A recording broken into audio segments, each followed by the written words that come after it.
We talk about whether it's safe to have your money in the banks, small banks, medium-sized banks, large banks.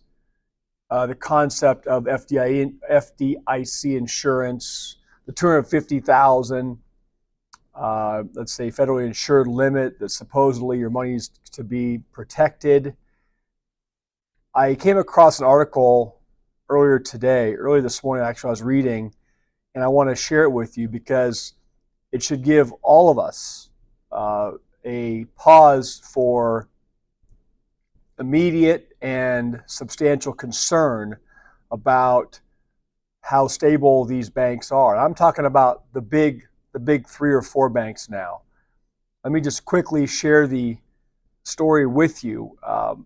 But we all have to have money in the bank to pay bills, to pay whatever your monthly obligations are.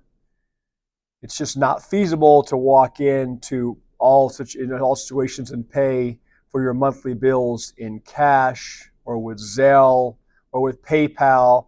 You need to have regular bank accounts. If you own a business, you've got to have regular bank accounts to make payroll or whatever it is.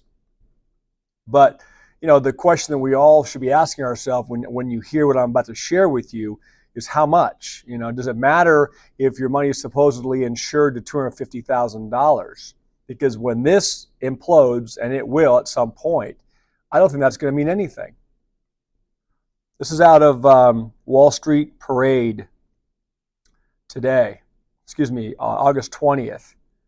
It says, as of December 31st, 2023, Goldman Sachs Bank USA, JP Morgan Chase Bank, and Citibank and Bank of America held a staggering total of $168.26 trillion in derivatives out of a total of $192.46 trillion at all federally insured U.S. banks, savings associations, and trust companies. That's just 4 banks holding 87% of all derivatives at all 4,587 federally insured financial institutions in the United States that existed as of December 31st of 2023. It says, as one example of the insane level of leverage concentrated in a handful of mega banks, look at it shows a chart, but it says Goldman Sachs Bank. That federally insured bank, part of the international trading conglomerate known as Goldman Sachs Group, is allowed by its federal regulators to have $521 billion in assets, but $54 trillion in derivatives. Under U.S. accounting rules, it says, the derivatives can be whittled down under the magic known as netting, quote, netting, end quote, and conveniently moved out of sight, out of mind, off the balance sheet. When the Financial Crisis Inquiry Commission released their final forensic report on the causes of the 2007 to 2010 financial collapse, the worst crisis since the 1929 to 1932 collapse and Great Depression that followed, it pointed to hidden leverage in off-balance sheet entities at the mega banks on Wall Street as the key driver of the crisis. Talking about Citigroup, it says, of course, blew itself up in 2008 and received the largest bailouts in global banking history. By March of 2009, its stock, was trading at 99 cents per share. By July of 2010, it had received $2.5 trillion in secret revolving loans from the Fed over the span of 2.5 years, according to the 2011 audit of the Fed's emergency bailout programs that was released by the Government Accountability Office. According to financial data at the Federal Financial Institutions Examination Council, that's the FFIEC, As of December 31st, 2023, JP Morgan Chase held $3.227 trillion of off-balance sheet derivatives.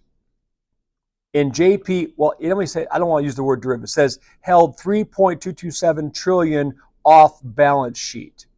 In JP Morgan Chase's 10-K public filing with the Securities and Exchange Commission for the period ending December 31st of 2023, it reported total assets on its balance sheet of $3.875 trillion.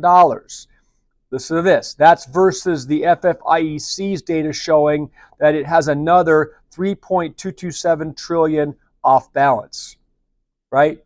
So it's reporting almost as much off balance as it has in on balance sheet assets. And that's JP Morgan Chase, the biggest bank in the country. JP Morgan Chase's off balance sheet hubris, it says, is explaining why the bank's federal regulators are demanding that it increase its capital reserves by 25%. This has been a big deal lately. Jamie Dimon's been going before Congress, been lobbying, saying, oh, that's unheard of, that we shouldn't have to deal with an increase in our capital reserve requirement. Listen to this. Last Saturday, Bloomberg News reported that Jamie Dimon and other mega bank CEOs had huddled in private with Jerome Powell, chair of the Federal Reserve, on July 19th in an effort to weaken the proposed increases in the capital reserve rule. Everyone needs to be paying attention to this. I don't pretend for a second to understand derivatives, and all I know is that it's leveraged bets that are outside of the scope of most of our purviews in terms of what we can see and what's released to us. But this stuff is out there. It's toxic, and we've been hearing for a lot of years, derivative, but look, it's not getting any smaller. At some point in time, this will end badly. So is it going to matter that you're under the $250,000 threshold at that point? I'm not giving you legal advice, financial advice. I'm just telling you from a layperson's perspective. That scares the heck out of me, okay? So obviously you guys can all weigh in. Let me know your thoughts in terms of how, does the common man and woman address this and hedge themselves, all right? I've got some thoughts. You guys give me your thoughts and comments below. I'll leave it there. Talk to you soon. Bye.